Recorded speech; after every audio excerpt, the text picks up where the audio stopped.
যে কোনো ছবি সাকসেস বা 50তম দিন যখনই সেলিব্রেট করা হয় প্রথমে যাদের ক্রেডিট দেওয়া উচিত সেটা হচ্ছে প্রথমে দর্শক। তারা যদি সিনেমা না দেখতো তাহলে এতদিন আমরা সেলিব্রেট করতে পারবো।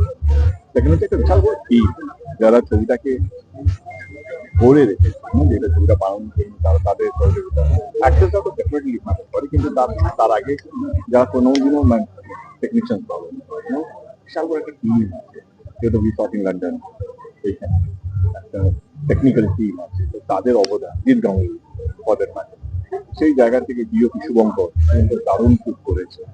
আমার মনে হয় বিশাল বড় টিম, তাদের তাদের অবদান, তাদের কন্ট্রিবিউশন, আমার এইটা তাদের অ্যাজ এন অ্যাক্টর।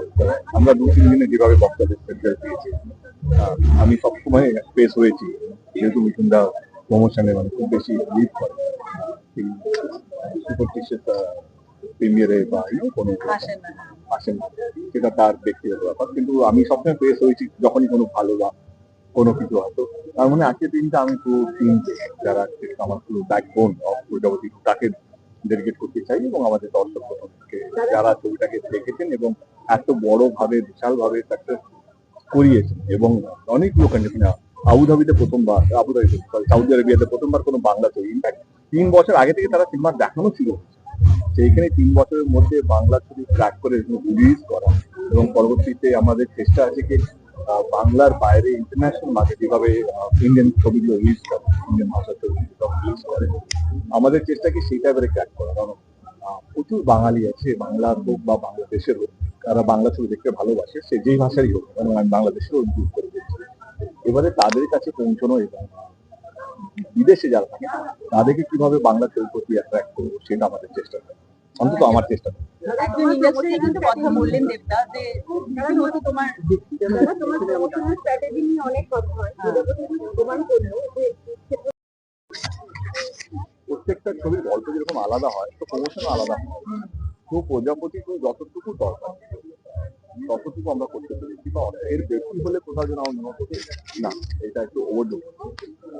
এবারে সবকিছুই তো একটা সিনেমা চলার জন্য, এবং আমি এটুকু বলতে চাই যে আমরা কেউ, আমার মনে হয় দর্শকই সব, তারা যদি পাশে থাকে, তারা যদি ভালো ছবির পাশে থাকে, তাহলে এর থেকে বড় জয় বা এর থেকে ভালো, এর থেকে বড় আনন্দ আর কিছু হতে পারে না। আমাদের আনন্দ এটাই যে দর্শক আমাদের হলে এসে সিনেমাটা দেখেছেন এবং প্রত্যেককে ভালো বলেছেন, আশীর্বাদ করেছেন, এবং এই প্রচেষ্টাটাকে মাথায় রেখে আগামী দিন এই টিম টনিক 2 আমরা করতে চলেছি, সেটা আমাদের মাথায় আছে যে এই বিশ্বাসটাকে, এই ভরসাটাকে কিভাবে আমরা ধরে রাখবো আমাদের সিনেমার মধ্যে। সিনেমা ইন্ডাস্ট্রির সঙ্গে আমাদের কাজ, এবারে কি হয় না, এখন সোশ্যাল মিডিয়ার যুগ, সবারই হাতে, সবাই এখন কি বলবো রিপোর্টার হয়ে গেছে, সবাই নিজের ভিউজ বাড়ানোর জন্য হেডলাইন বানিয়ে সম্পর্ক থেকে কি করছে, সম্পর্ক না ইন্ডাস্ট্রির সম্পর্ক কি করছে, এইটা ওটা আদৌ কি সেটা কি এরকম কেউ যাচাই করে, এবং মিডিয়ামটা এতটাই ফাস্ট, একটা নিউজ ব্রেক করে যা ইচ্ছা হেডলাইন দিয়ে অন্য নিউজে চলে যাওয়া, রিপোর্টারদের পক্ষেও সম্ভব নাকি সেটাকে রেকটিফাই করা বা কারেক্ট করা। আমরা এটা প্রমাণ করার জন্য নয় যে আজকে আমরা এক আছি বলে সেলিব্রেশনটা, আমরা এক ছিলাম বলেই আজকে এই সেলিব্রেশন। দাদা একটা কথা জিজ্ঞেস করবো, সেটা হচ্ছে যে আজকে আসার সময় তোমার খোকা বাবু গানটা শুনতে শুনতে আসছিলাম, যেটা তুমি গেয়েছো, ঠিক আছে? তো এখন তুমি প্রডিউসার, তো এরকম কোনো ভাবনা রয়েছে তোমার? ওই গানটাও যথেষ্ট হিট ছিল, আসার সময় শুনছিলাম, যেহেতু নস্টালজিক হয়ে গেছি তাই জন্য এই প্রশ্নটা করা। এই যে তোমার কি পরবর্তীতে, তুমি তো এখন নিজেই প্রডিউসার আছো, তো গান গাইবো গান, হ্যাঁ, আমার মনে হয় কি আমার যা ট্যালেন্ট আছে আশেপাশে বিদ্যা, আমার এই বছরে কোটা কমপ্লিট। সে তো তখনও তখন লড়াইটা আলাদা ছিল, তখন আমার কাছে কোনো মিউজিক একটা কাজ করছিল না। খোকাবাবুর সময় ইসি এভরিওয়ান ওয়াজ নিউ কাম।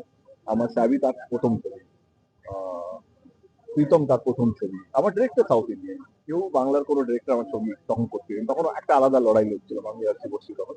তো তখন যত বড় বড় নাম আছে তখন কেউ আমার সাথে কাজ করছিল না বলেই আমাকে গানটা গাইতে হয়েছিল, কারণ ওইটা একটা জিনিস ছিল যাতে কিভাবে আরো মানুষের কাছে আসে, সবকটাই তো প্রমোশন।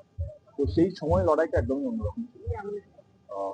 কিন্তু এইটা না যে দেব ভালো গান গাইতে পারে বা আমি সেটার জন্য নয়, সেই লড়াইটার জন্য আমার মনে হয়েছে সেই সময় গানটা প্রমোশনের জন্য কাজে লেগেও ছিল।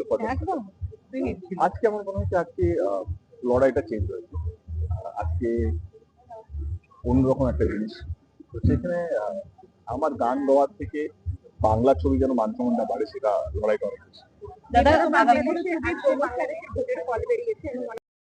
পলিটিক্যালি যা যা হচ্ছে সেটা তাদের ব্যক্তিগত ব্যাপার। আমরা যেহেতু প্রতিবেশী, আমরা তাদের নেবর, আমরা সবসময় চাইবো যে বাংলাদেশের মানুষ যেন ভালো থাকে, বাংলাদেশের মানুষ যেন শান্তিতে থাকে। একদম ডেমোক্রেসি খুব কম দেশের মধ্যে ভালোভাবে চলছে বা ভালোভাবে আছে, তার মধ্যে definitely Bangladesh one of that.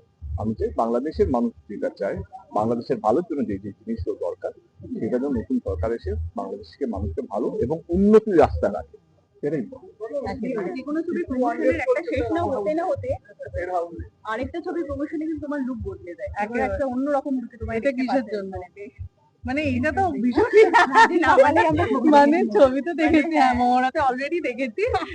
আমি আমি এটা প্রথমবার, আমি প্রত্যেকটা ছবি নিজের লুক চেঞ্জ করতে ভালোবাসি, কারণ এটা তো এমন একজন মানুষ যার জীবনে নিয়ে জীবন কাহিনী সেটা, তার লুক কেমন হবে, তার আমি কতটা তার চরিত্রের কাছাকাছি পৌঁছতে পারি, তো সেটা প্রচেষ্টা। তো সেইটা ভেবেই এই লুকটা আমার নেক্সট ছবি বাইক অ্যাম্বুলেন্স দাদা সেটা লুক।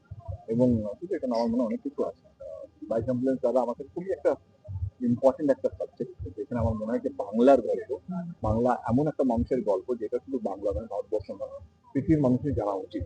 এবং উই আর ভেরি প্রাউড যে ভেরি প্রাউড যে এরকম একটা ছবি আমরা করতে চলেছি আগামী। দাদা আগামীকাল ভ্যালেন্টাইন্স ডে, তোমার কাছে